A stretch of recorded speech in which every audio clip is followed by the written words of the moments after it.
मार्केटमधनं अमोल भिवंडी सेंटरवरनं आहे आणि आपल्या भिवंडीमध्ये धोंडावडवली ह्या गावामध्ये आपली मॉम मॅट जी आहे ती आपल्या आईबाबांच्या घरी आलेली आहे.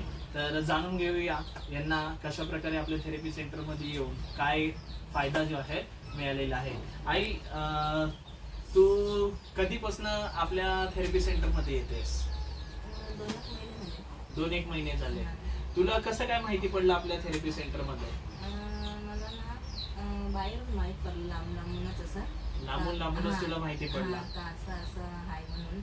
तर मग मी खूप दुखणे म्हणजे मला आता माझं 42 वय आहे, पण मी 22 वर्षी मला जेव्हापासून चालू वयाच्या 22व्या वर्षापासून आणि पहिलाच मुलगा झाला तेव्हापासून मला सांधिवात आमवात वगैरे यो प्रॉब्लेम झाला. आणि मग मी खूप दवाखाने केले पण त्याच्या काहीच नाही मला फरक. म्हणजे भरपूर तू दवाखाने पण केले पण काही फरक तुला नाही मिळाला. आणि खूप म्हणजे मी एवढे लांब अशी फिरली ना, माझी पूर्ण अशी हात पूर्ण अशी दुखायला लागली, दुखायला लागले. आणि यो 3रा वर्ष असेल तर तेव्हापासून माझी कमरेची नस पण दबलेली आणि गॅप पण होता. तर मला लांबून माहीत पडलं का असं चाविंद्र्याला सुरू झालेले आहे. तर मग मी तिथे आलो. तिथे मला 8 दिवसातच आराम पडला. म्हणजे तुला 8च दिवसामध्ये एवढ्या मोठ्या त्रासामध्ये आराम पडलेला आहे. तू हॉस्पिटलमध्ये जो इलाज केला एवढ्या दिवस, एवढे तू इलाज केला, त्याच्यामध्ये तुला काही फरक नाही मिळाला? गोळ्या औषधं खाल्ल्या तेव्हा फरक वाटायचा का परत तसाच वाटायचा? म्हणजे जोपर्यंत तू दवा गोळ्या खायचे तोपर्यंत बरं वाटायचं. एवढ्या वर्षामध्ये साधारणतः पाहायला गेलं तर हॉस्पिटलमध्ये दवा गोळ्यांमध्ये लगभग किती खर्च झाला असेल? खूपच खर्च झाला. मग तुला आपल्या थेरपी सेंटर मध्ये येऊन 8-10 दिवसामध्ये काय फरक दिसला तुला? फरक म्हणजे मला असा म्हणजे हाडांना माझी आखरण होती ती कमी झाली. परत जरा मला स्ट्रॉंगपणा असा वाटायला लागला, एनर्जी म्हणजे तुला जाणवायला लागली, अशी जाणवायला लागली. आणि मग मी पहिल्यांदा या मॅटवरती झोपली ना, मी म्हणजे संडासला बाथरूमला बसली ना, तर माझ्या बाथरूम मध्ये 2 ड्रम आहेत. त्या ड्रमांना अशी पकडून अशी वरचेवर मी अशी संडास माझा असा उंच नसल्यामुळे मग ते ड्रमांना पकडून मी अशी उठायची बसायची. पण या मॅटवरती पहिल्यांदा केली ना तेव्हापासून मी खाली बसायला लागली. अरे वा, व्हेरी गुड. म्हणजे पहिल्यांदा तुला बाथरूम मध्ये बसायला देखील त्रास व्हायचा, पण आज तू पहिल्यांदा एकाच दिवसाच्या मॉमॅटच्या थेरपी मध्ये तुला ही फिलिंग आली की मी माझी स्वतः एकटी बसू उठू शकते. म्हणजे खूप चांगला तुला रिझल्ट मिळाला. मग मी विचार केला का अजून एवढं आयुष्य पडले, पैसा आज नाही उद्या येतो, बरोबर आहे, मग माझ्यासाठी का नाही खरेदी करावी. माझे मुलं पण 2 बोलले का मम्मी घे, मिस्टर पण बोलले घे. पैसे नसताना आम्ही इकडून तिकडून जुगार करून मी पाहिलं बाबा खूप मेहनत करतात आणि बाबा जे आहे स्वतः दिवस रात्र जे आहेत रिक्षा वगैरे ऑटो रिक्षा वगैरे चालवतात.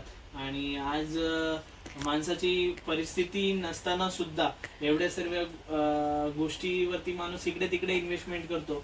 पण आज तुम्ही जी तुमच्या शरीरासाठी जी इन्व्हेस्टमेंट केली, मी आलो तेव्हा तुमचं ज्यावेळेस मी घर पाहिलं तर मी विचार केला की आईने खूपच मोठी म्हणजे उडी घेतलेली आहे की अशी परिस्थिती असताना सुद्धा आपण विचार करतोय आपल्या शरीरासाठी. आणि हे खूप चांगलं आहे तुझं विचार की जर तू चांगली आहेस तर सर्व गोष्टी चांगल्या आहेत. पण जर तुझी शरीरच चांगलं नसेल, आज तू एवढ्या त्रासामध्ये होती, त्यातनं जर आता तू बाहेर निघते तर तुझ्यासाठी ही खूप चांगली गोष्ट आहे की एवढ्या वर्षापासून तू पुढे फायदा नाही मिळाला, तो फायदा तुला इथे मिळाला. तर आता तू मॉम मॅटचं जे आहे घरामध्ये जास्तीत जास्त प्रमाणामध्ये याचा उपयोग कर. रोज सकाळी, दुपारी, संध्याकाळी, दिवसातनं 3 वेळा जे आहे याची थेरपी घे आणि जास्तीत जास्त प्रमाणामध्ये याचा उपयोग करून तू लवकरात लवकर जे आहे बरी हो. आणि तुला आज तुझ्या घरी मॉम मॅट येऊन कसं वाटतंय? खूप आनंद झाला. जेव्हा माझा अधिष्ठान घरी आला ना तेव्हा एवढा आनंद झाला असं होतं मला. अरे वा, थँक्यू. Very good. आपल्या आईंच्या घरी जे आहे स्वामींचं सद्गुरू स्वामींचं जसं अधिष्ठान आहे तेवढी खुशी आईला त्यावेळेस झाली होती, त्याचप्रमाणे आज खुशी जी आहे आईला झालेली आहे की आज आपल्या घरामध्ये मॉम मॅट आलेली आहे. तर थँक्यू सो मच की तुम्हा सर्वांना मी आईच्या घरी आपली मॉम मॅट आली हे दाखवण्यासाठी खूप इच्छुक होतो. तर थँक्यू सो मच. आईचं एकदा घर दाखवते. नंबर 1 आईचं घर एकदा आईचं एकदा घर देखील तुम्ही दाखवा. की पहा ह्या घरामध्ये आपली मॉम मॅट आलेली आहे. आपण सर्वजण खूप चांगल्या ठिकाणी राहतो, पण आज अशा घरामध्ये आपली मॉम मॅट येते म्हणजे खूप आनंदाची गोष्ट आहे. हात जोड.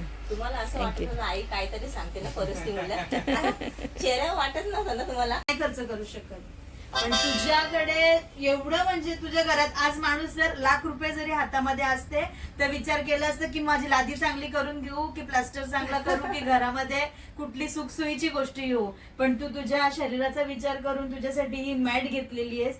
खूप आनंद होतोय मला.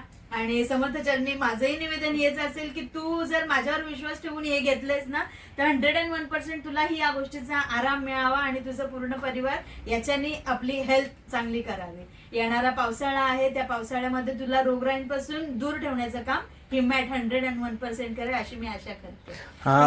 बाबा, तुम्ही एकदाही थेरपी घेतलेली नाहीये, मग तुम्ही कसं काय म्हणजे आईला प्राधान्य दिलं ही मॉम मॅट घेण्यासाठी?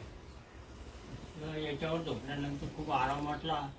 आराम वाटल्याच्या नंतर आम्हाला पण वाटलं का आता पैशाकडे काय बघायचं, आपल्याला आराम वाटते मग आपण घेऊन टाकू. चांगली गोष्ट आहे की बाबांनी पैशाकडे न पाहता